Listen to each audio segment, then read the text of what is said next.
But I was talking to a friend of mine who said, I got hit up this morning. What's the Proud Boys, Tim? And I said, they're a Western chauvinist group. Are they racist? And I was like, there's been some people but I think the organization as a whole, what they stand for is absolutely not. Like their leader is a black Cuban guy. So I don't think that's, of course the media will say it. But anyway, the point is, for somebody to message me saying, I don't know what that means, right away I'm like, that part of the debate was completely meaningless to most people. Yeah. They're gonna be like, I don't know what a Proud Boy is. What is that? It's like an LGBT thing or something? No, for real. Because that was like one of the jokes the left was doing. Yeah. Like claiming, that like the Proud Boys, and they made like a rainbow website or whatever. So I think, as if that's a bad thing. Right. They thought the Proud Boys would be offended by it. Right. And I'm I like, thought it was great. I don't think you know anything about these guys. Yeah. So there was a video that was going around. Just made me think of old Gavin McInnes clips. Yeah, I know. I can't believe some of the things that guy would do on camera. Man. Right. So look, I was talking to a friend of mine earlier who was like posting and talking about how Donald Trump is calling for his right-wing militias to come and get ready. And I was like, listen, the Proud Boys are a lot of things. White supremacist is not one of them. You can criticize them for a lot, but they're not white supremacists. That's ridiculous. It does come from Gavin's inception, I think. Did you see the Vic Berger, Rogan, Gavin McInnes clip that he did today? I think came out this morning. What is it? And it was Rogan said, Gavin McInnes is mostly fun guy. And then Vic Berger was like, oh, glad he said that. And then all these clips of Gavin being like, you find someone, choke them. Grab them by the throat and choke them. It's all fake. Well, he was saying a lot. Nope. It was just clip after clip after some clip. Some of those clips are Gavin talking about dogs. Oh, are you kidding? Yes. No, yeah. Specifically, no, you're not kidding. One of the one of the clips. You know what? Fact check me on this one for sure. But apparently, because I don't watch Gavin's show. When he was talking about choking a bee, he was literally talking about pulling a choke chain on a dog that was disobeying you. Okay. So, look, dude, there are a lot of people that will take everything out of context, manipulate, cut it, and they just run with it, and it works. It works. So that's a good point. Sorry, that's a good point, though. They take everything out of context. They run a clip. They're going to say whatever they want. So one of the things that people voted, one of the reasons people voted for Trump is because they wanted him to be a fighter. They wanted him to attack the establishment. They wanted him to attack the media. So what we witnessed was Trump's manifestation of that energy, right? He was just doing it. Whether what he said was precise or had the right answer, the energy was there, right? He was fighting Biden. He was fighting the moderator, and he was taking control, which is what every single Trump voter wanted when they pulled that, in the election booth for Trump, was for him to go in, take on these guys, the twin pillars of the Democrat, well, actually the political establishment in general, and the media, and attack them. But the question I have is, there's a lot of people who didn't vote in 2016 who now are probably going to vote because they're being activated by all the smear pieces on all the media being like, it's the end of the world, you have to go vote, and all this stuff.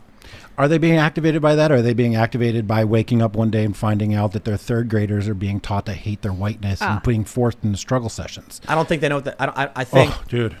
Maybe it's just because of the business I'm in and the things that I write about, but I'm being contacted by parents all over the country. Yeah, maybe. Who are saying that they are appalled at what's happening in their schools with critical race theory. Yeah, but that's activating people. But are they going to, Trump couldn't even answer what critical race theory was. I tweeted about that. It was clear that none of the three guys on the stage knew really what critical race theory was. Yep. Just the way they talked about it. And Chris Wallace, you know what? This was the most infuriating thing to me. The dude didn't even bother Google searching what it was before he presented it to two presidential candidates. Right. He's the one who picked these things. Talk about inept. Chris Wallace should be never. Look, man, he's a nice guy. Boomer. He's a nice guy. Get him out of there. Get him out. Because he could have at least done he could have gone on Wikipedia and been like, here's critical race theory. Right. Instead, he just parroted up garbage talking points he got from some clickbait activist blog. He didn't even call it critical race theory, did he? No, exactly. They called it racial sensitivity. That means he didn't even know what Trump's policy was. Right. Yeah, he had no idea. That was pathetic. Talk about pathetic. So Trump clearly was pattering when he was like, oh, it's bad, it's racist or whatever. It's Trump should have had a better answer for what it was. But you know what? He did ban it, and that's good. But let me tell you something. I talk to my progressive friends, and as much as the lefties like to say Tim's anecdotes don't count, I don't care, whatever. They're my anecdotes. I'm gonna tell them anyway. And my friend was telling me that she's like all in for Biden. Like all in for Biden. Trump is bad. And the conversation was interesting because I'm not sure, you know, I think she'll probably still vote for Biden. But she was saying that Trump is the reason for cancel culture. No. And I'm like, that's right, exactly. Of course not. Yeah. But the gist of the conversation that I took away from it was Trump's attitude is normalizing and inflaming all of this ridiculous behavior. And I said, Trump is a symptom, not the cause of. The only reason Trump's here is because this was bubbling up and people finally snapped. And they were like, whatever, man, send in the bull. And so now Trump just storms through and he's ripping things apart. You know, he's like just trampling around. And I don't mean that to say that he's destroying the system. No, he's like, the establishment is getting trampled all over. But it was interesting to me that my friend was like, when we were talking politics, she got really into how she was sick of cancel culture and how it's like everywhere and how people can't even talk anymore. And I was like, then why would you support Joe Biden? Well, because Trump just like won't shut up. He won't shut up. And I'm like, that's how you fight. That's how you fight cancel culture. That's how you fight political correctness, by not shutting up. And I've heard people criticize saying Trump isn't the right guy to fight critical race theory. And I'm like, get out of here. First of all, that's why I voted for him. That's what the whole book is about, pretty much, except for economics and war and some other things. But it's about fighting the cancel culture, woke political correctness, etc., radical feminism, all of that. And what I said in a tweet once was, you know, he may not be, no, he is the man for the fight because he is the man fighting. Like, who else is doing it? Well, I think we need better. I'm not saying Trump is like bad at the fight. I'm saying there will come someone after Trump, yes, who will be faster, stronger, better. And right now, Trump is the avatar of that energy. Yeah. Like all of that anger over unjust systems, the escalation of leftist identitarianism, the crony trade policies. It formed this energy and it incarnated itself in Donald Trump. And so he's just like this. It's almost like I don't know if you get the reference. Do you watch Dragon Ball Z? Do you know anything about it? The very famous Goku, like he summons all of the energy from people all over the earth and then he throws it at the bad guy and crushes him. That's Trump. Trump is that energy being like just thrown at the establishment. So I do think there will come a time, no matter what happens in this election, where there will be a very Trumpian, moderate, right-leaning conservative type, but who is faster, smoother, you know, much more charismatic, because this personality is probably going to bubble up. There's going to be like there's 65 million people. One of them is going to start talking, and then people are going to be like, check this person out. That's our leader. That's the person who's going to step up after Trump. So I think like I'm not saying, you know, Trump is bad. I think there will be better, though. You know, let's hope. Otherwise, what do we get? You know what? So I'll tell you this. In the conversation I had with my friend, totally off the subject of cancel culture stuff, I just, you know, she said to me, I'm worried there's way too many social issues that we're facing trouble with if Trump wins again. And my first response was like, you know, actually, I think it's the other way around. I think, you know, Trump, if he wins, we're going to get a lot of the same, you know, the way America's been. And if Biden wins, we're going to get leftist identitarianism. But I'll tell you this, you know what? If you want to come and tell me that you're concerned about your comforts here in the United States and you voted for Barack Obama twice, this is your penance. Donald Trump has signed 3 historic peace agreements. This is incredible. I mean, all 3 of these agreements recognize Israel as a country. The United Arab Emirates and Bahrain, 2 Arabic nations, recognizing and normalizing relations. Amazing. Trump got nominated for 2 peace prizes over that. Then he's got, or I think technically 1 for those. Then he's got Kosovo, Serbia, which did include them recognizing Israel as well, but also normalizes relations. Nobel Peace Prize nomination. Then he gets the 3rd nomination over the Trump doctrine of, you know, pulling our troops out of the Middle East and peace. So here we finally have, after how many years? 20 years, a president who's like, I don't care. I'm pulling the troops out. This was a mistake. Is it perfect? No. But my point to my friend was very simple. Over the past 20 years, how many civilians have been killed in these foreign conflicts that we should have never been involved in? How much money wasted and how many Americans' lives lost? And when Obama came around, you know what? I voted for him too. I voted for him. I'm like, here we go. Hey, Same. The war was a problem. What does Obama do? He increased our footprint. Him and Biden expanded our presence in North Africa and the Middle East, making everything worse. And now Libya, following the air raids and our involvement, has brought back slavery. And that was the Obama administration. And so I'll tell you this.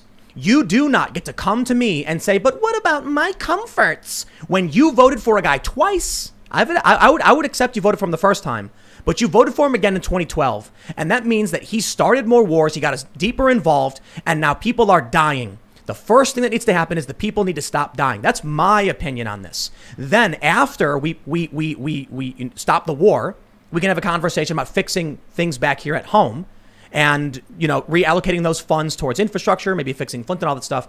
But the point I'm trying to make is right now, the president we have who's going to end this endless war and garbage conflict and bring about peace is Donald Trump.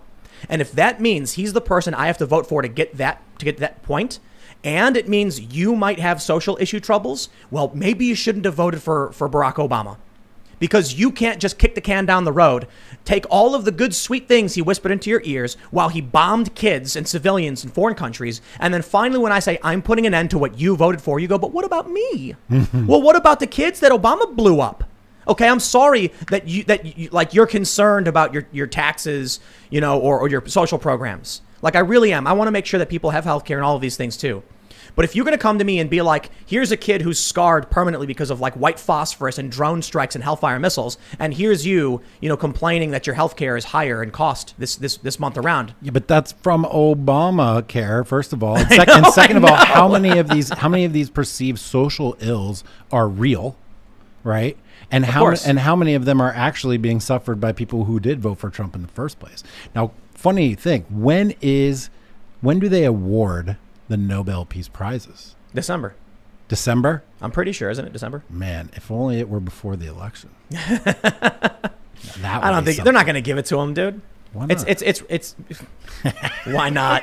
Yeah, why not? Funny guy. Man. Funny guy. They nominated Joe Biden. Some British guy nominated Joe Biden. That made me laugh. For what? For what? I don't. My goodness. What is Joe Biden for backing up Obama? No. He got nominated for the Nobel Peace Prize for being out of politics for 4 years. But in the previous 4 years, he was blowing up kids. Yeah, cool. Yeah, that's the thing. It's not only is Trump pulling him out, which he is. Joe Biden was the VP that got it in. He's not just it's not like Trump or some other guy. It's Trump or the dude that helped perpetuate, and Hillary Clinton also helped perpetuate. You know what I think, like, fans might disdain for the Democratic Party being someone who's like pretty liberal on policy issues is that I remember growing up having all of these people when I was like a teenager and getting older and coming into politics running around me saying, like, aren't you going to fight against George W. Bush's war? It was wrong. And I see the music videos like System of a Down and they're like, everyone's protesting. And I said, this is BS. The media lied to us. There were no weapons of mass destruction. It was a scam. And now we're over there in some other country for who knows why. People are dying. Our people are dying. We're wasting money. And I got mad. And so then Barack Obama comes around and I'm like, I don't know, man. And my friends were all like, dude, look, here's a video of Obama saying, we're going to get our troops out of the Middle East. And I'm like, wow, we got to do it. We have to. Because everybody was screaming in my ears for these past 8 years or, 6, 7 years. So I voted for him. And then like within 2 weeks, Obama signed off on a drone strike, blew up a village, killing women and children. And I was like, who were these people? So then I immediately go to these people again and I'm like, hey, remember that thing you were telling me about ending the war? And then they're like, oh, our guy won later. And they left. And all the activism stopped. There were still some anti-war activists. They still exist. I think I respect them greatly. A lot of the anti-war left, they're still doing a great job. And many of them are very progressive. But all of a sudden, this big wave of people screaming and waving signs, gone. Just gone. Just not there anymore. 2012 comes around and I'm like, you used me. You lied to me. You dangled corpses of children in front of my face and then told me that's why I had to vote for your guy. And I did it. And then you turned your back on me. I cannot stand these people. And now we're sitting here looking at it again. And Donald Trump is pulling the troops out. He's trying to, and both Democrats and Republicans are trying to stop him. Mm-hmm. And he's got these historic peace agreements. And I'm like, there, finally. And then I get more progressives being like, but what about my social issues? Okay, I'll tell you what. How about you come with me? I will literally fly you to Yemen and we'll go to the cafe that was blown up by Barack Obama. And after you look at it and talk to the families about their families dying, then we'll come back and figure out what's more important to you. It was me being brought up by con artists who were trying to manipulate a young voter into supporting their guy, and they wanted war, and they cared for nothing but more war, more incursion, more BS. I will say, if Obama lost in 2008, it would have been John McCain, I think. You're right. And he would have got us into Iran. He would have been way worse. That's true. Obama was the least bad in that situation, as horrible as he was. You are completely correct. Oh, yeah. You are completely correct. McCain was way worse. Oh, yeah. And psychotic. And that's why this MAGA movement is different.